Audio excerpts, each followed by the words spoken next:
Light weight బంగారు diamond ఆభరణాలు, వందల రకాల డిజైన్స్ ఏవైనా ధర మాత్రం ఒక్కటే. మాస్టర్, ఇప్పుడు రియల్ లైఫ్ లో మీరు ఎలా ఉంటారో అసలు ఎవరికి తెలియదు. రియల్ లైఫ్ లో ఎలా ఉంటారో డి ద్వారా అందరికీ తెలిసిపోయింది. ఎందుకంటే ఆల్రెడీ గురువు కూడా తారా మాస్టరే కాబట్టి ఆమె లేడీ లైన్, ఫెరీషియస్ లేడీ. ఎవరైనా దగ్గరికి వెళ్ళాలంటే 10 సార్లు ఆలోచిస్తారు పెద్ద హీరోలు కూడా. ఆ స్థాయికి ఆమె వెలిగింది, తప్పలేదు. లేడీ కాబట్టి, ఇండిపెండెంట్ గా సింగిల్ గా వచ్చారు కాబట్టి అలా ఉంటేనే ఒక వాల్యూ ఉంటుంది అనేది కొంతమంది అలా థింక్ చేస్తారు కాబట్టి అలా ఉండడం తప్పలేదు. అలా ఉన్నారు కాబట్టి తారా మాస్టర్ అంటే ఇప్పటికి ఒక రెస్పెక్ట్ ఉంది. సేమ్ అదే వాళ్ళ శిష్యురాలు రేఖా ప్రకాష్ మాస్టర్ కూడా ఫాలో అయ్యారు.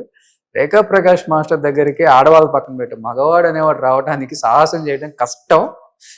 ఇంత దూరం నుంచి మాట్లాడాలి, కూడా చెప్పాలి. ఎందుకంటే డి ద్వారా చూసాం, ఇచ్చి పడేస్తారు ఒక్కొక్కరికి. అలానే ఉంటారు రియల్ లైఫ్ లో మీరు కూడా? మాట్లాడాలి అనుకునే వాళ్ళు మాట్లాడితే నాకే ప్రాబ్లం లేదండి. ఓకే. పిచ్చిగా వచ్చి మాట్లాడాలి అనుకుంటే పిచ్చిగానే ఇచ్చేస్తా.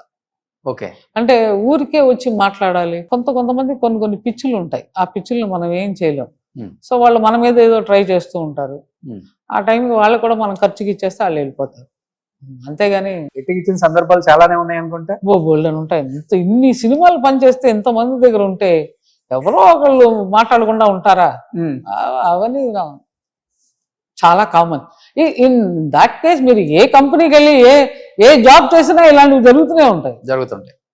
అందులో ఏమి తక్కువ, ఇందులో ఏదో ఎక్కువ అంతా ఏం లేదు. అందులో మీరు టామ్ బాయ్ స్టైల్లో ఉంటారు కాబట్టి కొంచెం కష్టం. ఇంకా అన్నెసెసరీ థింగ్స్ కి వెళ్లకుండా ఉంటే బెటర్.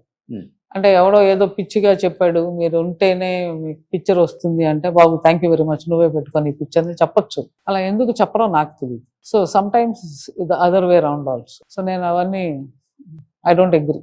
డీలో చాలా మంది వచ్చిన మాస్టర్స్ ఇప్పుడు తెలుగు ఇండస్ట్రీనే కాకుండా నార్త్ను కూడా మిమ్మల్ని ఇన్స్పైర్ గా తీసుకుని వెళ్తున్న మాస్టర్స్ కూడా ఉన్నారు. వాళ్ళని చూసినప్పుడు, వాళ్ళ ఎదుగుదలను చూసినప్పుడు వెరీ హ్యాపీ అండ్ ప్రౌడ్ అండి. నాకు డీలోంచి వచ్చారంటే అసలు ఫస్ట్ గణేష్ గారు కానీ, శేఖర్ మాస్టర్ గారు కానీ, వాళ్ళంతా ఎదుగుతున్నారంటే ఐ ఫీల్ సో ప్రౌడ్. ఇష్టమైన కొడుకున్నాడు అక్కడ, జానీ. నిజంగానే చాలా మంది నా కొడుకు అనుకుంటూ వచ్చారు. బాబు ఆయన ముస్లిము, నేను హిందూ, ఎలాగ కొడుకు అవుతాడు. కానీ I feel really proud. Bombay కూడా వచ్చి చేయడం. బట్ వన్ థింగ్ ఏమైందంటే, ఒక చిన్న హ్యాపీనెస్ ఏంటంటే, ఆ పాత్ ఏదైతే ఉందో అది ఇప్పుడు ఈజీ అయిపోయింది.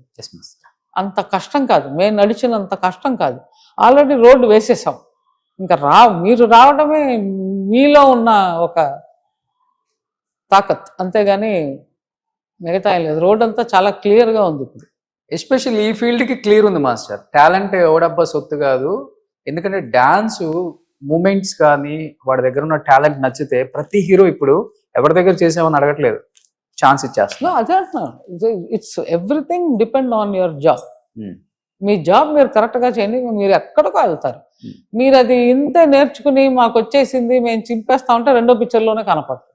ఓకే, అదే ప్రాబ్లం. సో జానీకి మీకు ఒక ఫైట్ నడిచింది, వచ్చేది కూడా వీడియో చూస్తున్నా.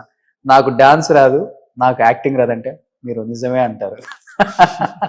సో నువ్వు అర్థం చేసుకోలేవు, నీకు మెచ్యూరిటీ లేదని చెప్పేసి మీరు అనగానే స్టేజ్లో నుంచి దిగేసి వెళ్ళిపోతాడు. ఒక్కసారి మళ్ళీ తన ఇప్పుడున్న సూపర్ డూపర్ హిట్ సాంగ్స్ అన్ని వేసి ఇప్పుడు వీడియోని కంపేర్ చేస్తున్నారు. అప్పుడు జానీని చూస్తుంటే ఏమనిపిస్తుంది? అప్పుడు ఎలా ఉండేవాడు అసలు జానీ? అలానే ఉంటాడా? లేదండి, షో కోసం అలా చేయాల్సి వచ్చింది. షో అండి, నథింగ్ లైక్ దట్. తనేమి అలాంటి మనిషి కాదు. బట్ హీఈస్ వెరీ బబ్లీ, చాలా లైవ్లీ క్యారెక్టర్. అంతేగాని మరి ఇలా కూర్చుని శేఖర్ మాస్టర్ కాదు, సైలెంట్ క్యారెక్టర్ కాదు.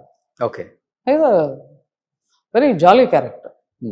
అంతే కనుక దాన్ని తప్పుగా తీసుకోవాల్సిన అవసరం లేదు. Nice guy.